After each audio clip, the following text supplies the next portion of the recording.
लेकिन हम देखते हैं जनरली भक्त भी क्रोध करते रहते हैं, फिर कहते हैं प्रभु जी कंट्रोल नहीं होता, ये नहीं होता, वो नहीं होता, ऐसा नहीं होता। तो हम आसुरी क्वालिटीज में बंधे हुए हैं और हम बात करते हैं भक्त बनने की। लेकिन ये कब परिवर्तित होंगी? जब हम श्रीमद् भागवतम की नष्ट प्रायेषु अभद्रेषु नित्यम भागवत सेवया। भागवत की सेवा प्रभुपाद ने दो प्रकार से बताई, भागवत सुनो और भागवत पढ़ो। नित्यम, नित्यम का मतलब है कभी कभी नहीं, ऑल्टरनेटिवली भी नहीं। नित्यम मतलब daily, every day, without any fail. कभी फेल हो जाओ, किसी कारणवश बुखार है, कुछ है, तो अगले दिन वो कोटा पूरा करना ही पड़ेगा, है ना। जैसे किसी दिन बीमार होते हैं, नहीं रोटी खा पाते, तो दूसरे दिन उठते हैं, कहते हैं आज बहुत जोरों की भूख लगी, 2 दिन से है ना मेरी तबीयत खराब थी, आज एक्स्ट्रा दे दो, तो हमको वो भरना ही पड़ेगा। इसीलिए भागवत भक्त भी 3 प्रकार के बताए जाते हैं जिनसे हमें इस ज्ञान को लेना चाहिए या जिनका हम एसोसिएशन करना चाहिए। जब हम इस प्रकार से नष्ट प्रायेषु अभद्रेषु कर पाएंगे अपने ज्ञान को, तब हमें सब प्रश्नों का उत्तर मिलेगा। भागवत, अभी तो मैं विषय की चर्चा कर रहा हूं, श्लोक पे तो है ही। विषय इतना इंपॉर्टेंट है, भागवत हर प्रश्न का उत्तर है। लेकिन वो मिलोगी किस व्यक्ति से? ऐसे थोड़ी रोड पर घूम रहे, पोस्टर लगा भागवत सप्ताह, बोले महाराज जी हर प्रश्न का उत्तर। अपने प्रश्न का उत्तर नहीं ले पाए कि घर कैसे चलेगा, वो आपको कैसे आपके हर प्रश्न का उत्तर देंगे? ये भागवत आध्यात्मिक विषय है, इसीलिए कहा गया इस श्लोक के अंदर आध्यात्मिक आदि भौतिक 2 अलग चीजें हैं। देवी पुरुष और एक भौतिक पुरुष में भेद है, भगवान और भगवान के भक्त में भेद है, भक्त में और एक भौतिक में भेद है। समझो उस लाइन डिफरेंस को। खाली तिलक डालने से या भागवत लिख देने से भागवत नहीं होता है। भागवत कौन है? भागवत के ही महिमा गान में वर्णन किया गया है। अतः भक्त सिद्ध स्त्रिविध प्राप्त पार्षदः भागवत देहा निर्धूत काशाय मूर्छित काशायश्च। 3 प्रकार के भक्त बताए हैं भागवत भक्त। त्रिविधा प्राप्त पार्षदः, पहला है भागवत देह, जिसका भौतिक देह त्यागने के बाद वो भगवान का पार्षद बन जाता है। ये भौतिक देह या तो समाधिग्रस्त हो गया या त्याग दिया, अग्नि में उसका दाह संस्कार हो गया, परंतु इतने उच्च कोटि के भक्त थे कि वो भागवत भक्त बन गए, जिनके कई वर्णन है, हमारे आचार्याज हैं जो कि भागवत देह है, इसीलिए उनकी समाधि पे जाके हम प्रणाम करते हैं। भागवत देह। एक है निर्धूत काशाय। निर्धूत काशाय कैसा है? पंच भौतिक देह तो है उसका, लेकिन उसकी कोई लौकिक वासना नहीं है। दिखता तो है कि आचार्य के शरीर में आदमी बोलता है सर्दी खांसी जुकाम तो इनको भी होता है, हमको भी होता है, तो ये कैसे भागवत है? हमारे जैसी तो आंख नाक कान वाले व्यक्ति हैं, हम में और इनमें भेद क्या है? What is the difference?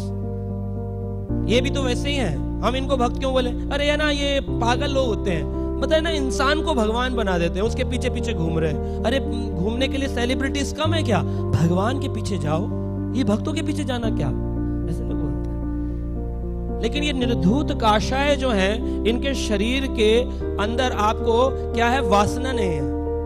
और प्रभुपाद जी कहते हैं, if someone can control the lusty desires, he can control the entire globe. बड़ी तगड़ी स्टेटमेंट है।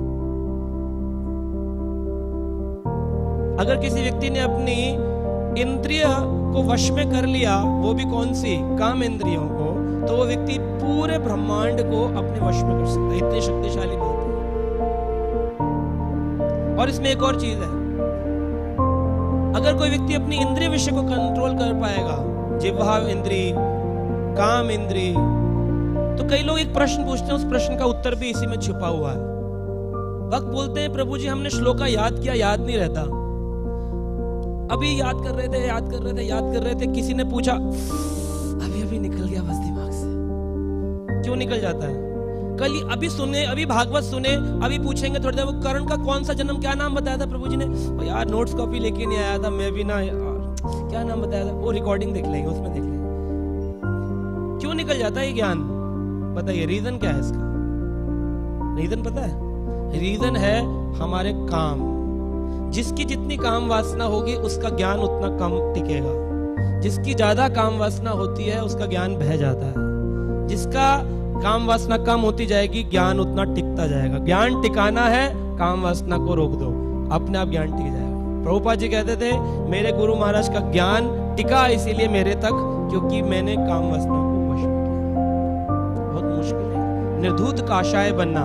इसीलिए प्रभुपाद जी एक ऐसे संत थे, प्रभुपाद जी ने अपनी जीवित अवस्था में अपने वृंदावन में मूर्ति लगवा दी। आप देखते वृंदावन में मूर्ति लगवाई, जबकि आचार्यास की मूर्ति उनके भगवत गमन के बाद लगाई जाती है। प्रभुपाद जी की उसी अवस्था में लगाई गई और उसको प्रभुपाद जी बोलते थे दंडवत कैसे करना वो भी सिखाते थे। अभी बोले अरे ये तो कितना इगोइस्टिक है, निर्धूत काशाय व्यक्ति है, वो उस शरीर में रहते हुए काम वासनाओं को उन्होंने वश में किया है। प्रभुपाद जी कहते हैं निर्वस्त्र रूप में भी कोई स्त्री मेरे सामने आ जाएगी ना, मुझे कोई फर्क नहीं पड़ेगा, अकेले भी छोड़ दोगे ना, मुझे कोई फर्क नहीं पड़ेगा। लेकिन हाँ, मैं सिखाना चाहता हूँ, शिक्षा देना चाहता हूँ, इसीलिए मैं ये सब काम नहीं करता कि चलो एग्जाम्पल देके दिखाएं ये वाला भी, तुम फंस जाओगे। इसलिए ऐसा एक व्यक्ति। और एक होता है मूर्छित काशाय। मूर्छित काशाय है जैसे कि हम कुछ भक्तों को देखते हैं जो कि दिखने में बिल्कुल बढ़िया है, इसलिए इस अवस्था में अधिकतर हमारे भक्त आते हैं मूर्छित काशाय, जिसमें काशाय का मतलब है कामवासना। मूर्छित अवस्था में है, वो गिरा दी गई है, कथा सुन सुन के नॉकडाउन हो गई है।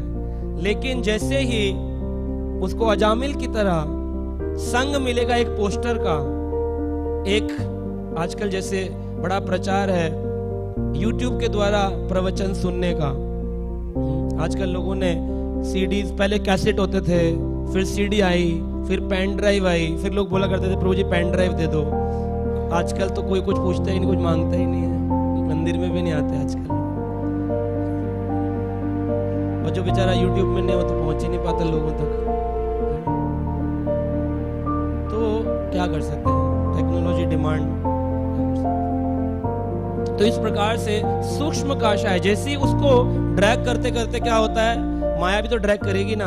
अच्छा सारे वीडियो सब इन्हीं के देखेगा, सिर्फ अमोगला प्रभु के देखेगा, नहीं खींचता तो ये खींचती हूँ वापस, तो है ना वो खींच करके एक वीडियो डाल देगी आपको, फिल्म न्यू लॉन्चिंग, आपने बस क्लिक किया, वो जो आपकी सुप्त अवस्था में काशाय काम वासना थी, वो जागृत अवस्था आने में कितने, आत्मा को सुप्त अवस्था से जागृत करने के लिए पूरा जीवन चला जाएगा, 33 साल 40 साल लग जाएंगे। हरे कृष्णा कृष्णा कृष्णा हरे हरे, हरे राम राम। परंतु आना बहुत मुश्किल है। लेकिन आपने बस एक क्लिक किया, रेडी बैठी अंदर वासना ना कि यार तू ला ना, जल्दी से कुछ तो दिखा, बहुत दिन हो गए भूखी बैठी हूँ, जल्दी दिखा। जैसे ही दिखाया तृप्ति हो जाती है उसकी, वो तुरंत आपको खींच के ले जाती है। तो इसलिए सूक्ष्म वासना के रूप में जिसमें है वो कनिष्ठ भक्त भागवत है, लेकिन वो भी भागवत है क्योंकि वो हरि नाम जपता है, भागवत बोलता है, भागवत पढ़ता है, और उसकी सुप्त अवस्था में है, एक में समाप्त हो चुकी है और एक व्यक्ति तो ऑलरेडी गोलोक धाम में प्रवेश कर चुका है। तो ये 3 प्रकार के हैं उत्तम भक्त, एक होता है ना उत्तम, मध्यम, कनिष्ठ। उत्तम की भी 3 कैटेगरी है, उत्तम मध्यम, उत्तम कनिष्ठ। तो जो उत्तम है वो तो भगवत धाम में है, उत्तम मध्यम में वाम वासना समाप्त है, उत्तम कनिष्ठ में दिखता है कि वो भागवत है परंतु उसमें सुप्त अवस्था में है कभी भी। इसीलिए हम देखते सन्यासी का फॉल डाउन हो गया, सुप्त अवस्था में थी, जैसे ही उसको कोई एसोसिएशन मिला जागृत हो गई दोबारा, प्रत्युस्फिटित हो गई दोबारा से।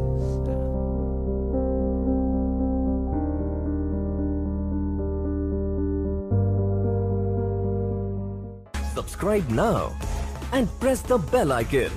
Never miss an update.